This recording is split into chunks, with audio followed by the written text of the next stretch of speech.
10 محرم کو فرعونی نظریات رکھنے والا یزید ذلیل ہوا، امام علی مقام کو عزت و عظمت کا تاج عطا کر دیا گیا۔ اس اعتبار سے محرم کی 10 تاریخ کا دن قتل حسین کی بلکہ شہادت حسین اصل میں مرگ یزید ہے، اسلام زندہ ہوتا ہے ہر کربلا کے بعد۔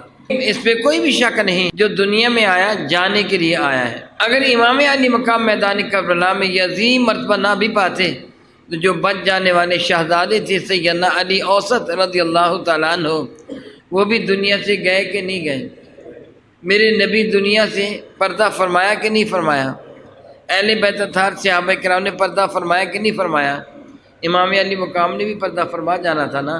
تو یہ کتنی بڑی بات ہے کہ اللہ نے ان کو مرتبہ شہادت کا بلند ترین اعزاز عطا فرما دیا۔ یہ تو شہداء کا تاج ان کے فرقینات پر سجا دیا گیا۔